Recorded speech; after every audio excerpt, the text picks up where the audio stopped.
Hello दोस्तों, आप सभी का स्वागत है इसके टेक्निकल क्लासेस में। तो चलिए दोस्तों, आज बात करने वाला है यूपीपीसीएल टी 2021 का प्रीवियस पेपर। और ये दोस्तों यानी कि सेकेंड शिफ्ट का पेपर है 24/3/2021 का। तो साथ ही साथ आप लोगों से गुजारिश है कि इस वीडियो में आप लोग इन तक जरूर बने रहिएगा, ठीक है। और अभी तक इस चैनल को सब्सक्राइब नहीं किए हैं तो चैनल को सब्सक्राइब जरूर कर लीजिएगा, ताकि इसी प्रकार का वीडियो जो है आप लोगों तक जल्द से जल्द पहुंच सके। क्योंकि अभी प्रीवियस पेपर का सेशन चल रहा है, बीच बीच में जो है बुक का भी जो ऑब्जेक्टिव है वो भी चल रहा है, ठीक है। जो एमसीक्यू क्वेश्चंस है जो यूपीपीसीएल में पूछा हुआ था, है ना, और इस बार भी आने की संभावना है, उस प्रकार का प्रश्न जो कि लगातार चल रहा है। और ये भी सेट जो है दोस्तों, ये 2021 का ओरिजिनल ऑफिशियल पेपर है।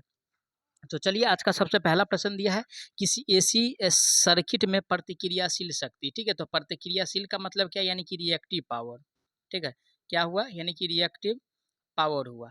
तो सबसे पहले यानी कि जो शक्ति होता है दोस्तों, एक एक्टिव पावर में मेजर करते हैं ना, एक्टिव पावर में मेजर करते हैं, एक रिएक्टिव पावर में, और एक जो होता है एपरेंट पावर में, ठीक है ना, एपरेंट पावर में, एपरेंट पावर में, ठीक है। अब रही बात यानी कि रिएक्टिव पावर को जो व्यक्त किया जाता है दोस्तों, वी आई साइन में व्यक्त करते हैं, किसमें, वी आई साइन थीटा में। अब रही बात एक्टिव पावर को जो व्यक्त करते हैं वी आई कॉस में, ठीक है, वी आई कॉस थीटा। अब रही बात अपरेंट पावर का, तो अपरेंट पावर का जो यूनिट होता है यानी कि वी ए, ठीक है ना, वी ए में व्यक्त किया जाता है, ठीक है ना। तो ये ध्यान में रखिएगा। और ये क्वेश्चन में जो पूछा हुआ है रिएक्टिव पावर का ही पूछ रहा है। तो रिएक्टिव पावर को जो दोस्तों यानी कि वी आई साइन थीटा में व्यक्त किया जाता है, जो कि 4 नंबर में दिया है। करेक्ट आंसर जो होने वाला है ऑप्शन इसका 4 सही हो जाएगा। अगला प्रश्न पे चलते हैं। आज का अगला प्रश्न दिया हुआ है kilowatt hour meter energy meter is an है, ठीक है। तो यानी कि एनर्जी मीटर कह रहा है, तो दोस्तों यानी कि एनर्जी मीटर जो है एक प्रकार का इंटीग्रेटिंग प्रकार का यंत्र है, ठीक है। कैसा यंत्र है, इंटीग्रेटिंग टाइप, ठीक है, इंटीग्रेटिंग टाइप इंस्ट्रूमेंट है ना, इंटीग्रेटिंग टाइप इंस्ट्रूमेंट है, ये ध्यान में रखिएगा।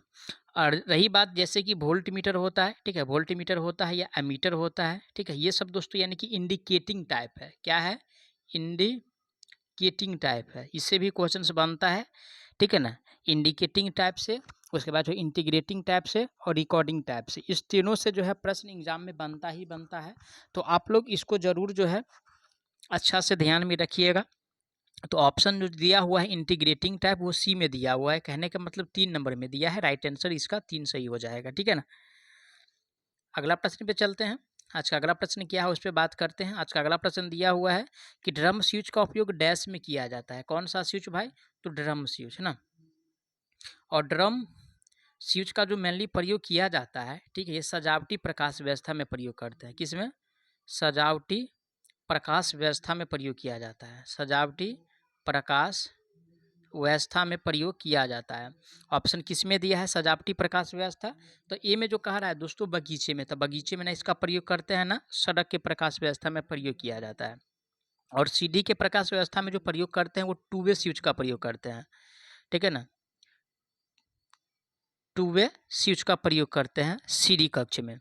और ड्रम स्विच का जो मेनली प्रयोग किया जाता है वो सजावटी प्रकाश व्यवस्था में किया जाता है, जो कि 4 नंबर में दिया है। राइट आंसर इसका 4 सही हो जाएगा।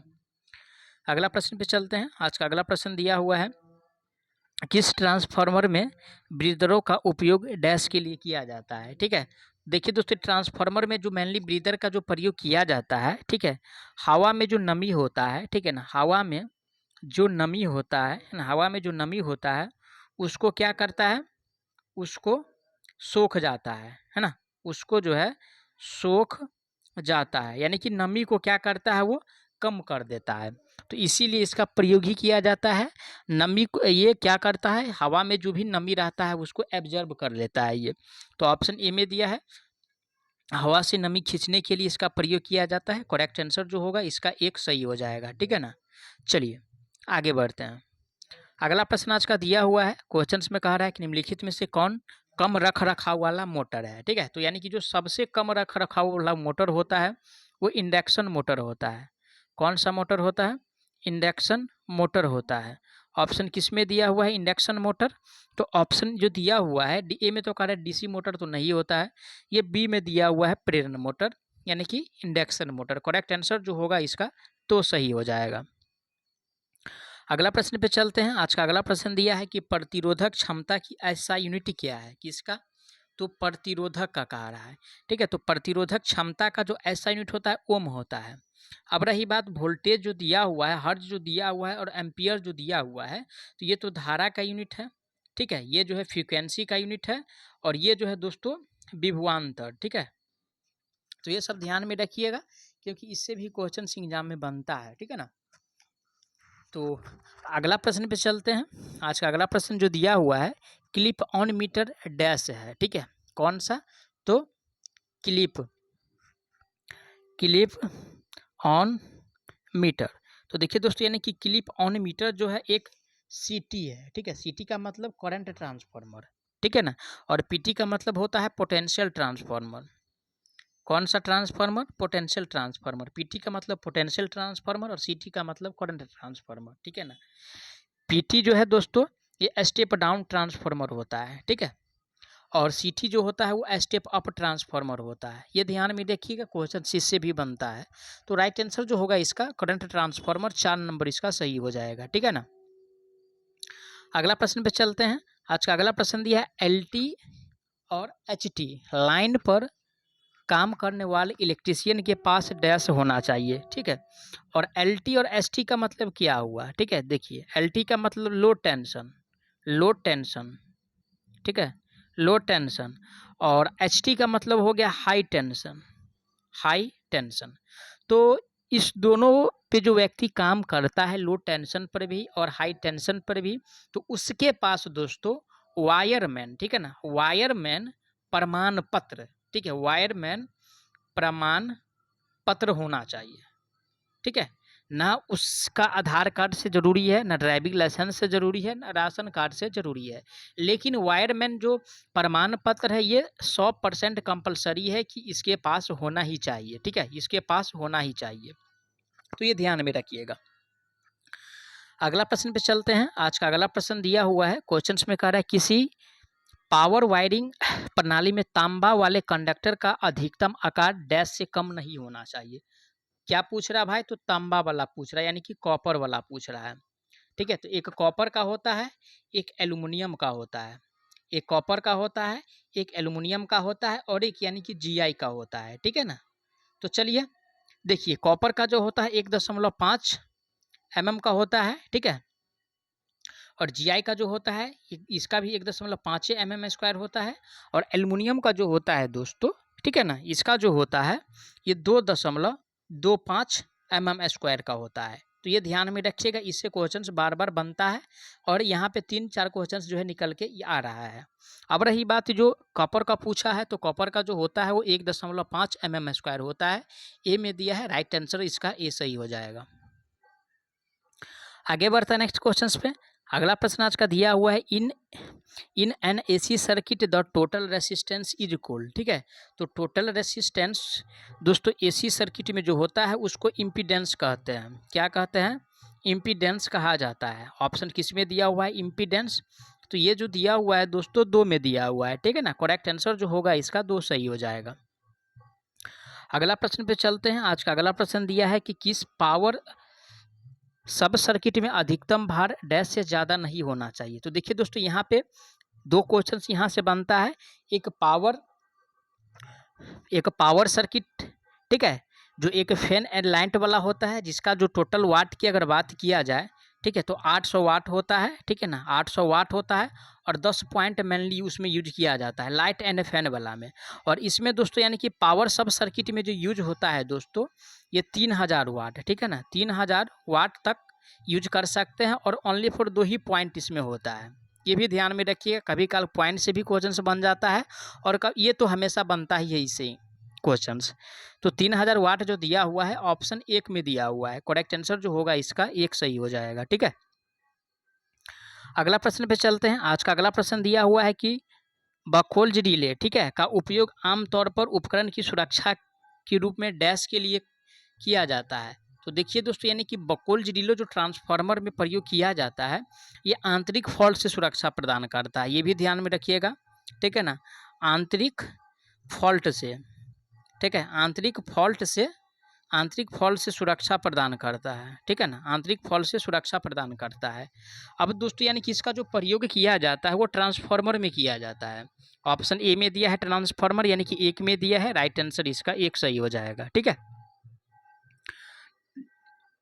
अगला प्रश्न आज का दिया हुआ है कि अल्टरनेटर डैश में निर्धारित किया जाता है, यानी कि प्रत्यावर्तित जो होता है, ठीक है, उसको दोस्तों केवीए में व्यक्त करते हैं, ठीक है। साथ ही साथ ट्रांसफार्मर को भी केवीए में भी व्यक्त किया जाता है, एमवीए में भी व्यक्त करते हैं और वीए में भी व्यक्त किया जाता है। इसको भी तीनों में व्यक्त करते हैं, तो ये भी ध्यान में रखिएगा। कभी कभी इसका भी यानी कि एमवीए भी रहता है अल्टरनेटर के जगह पे, तो वहाँ पे कंफ्यूज नहीं होना है, ठीक है ना।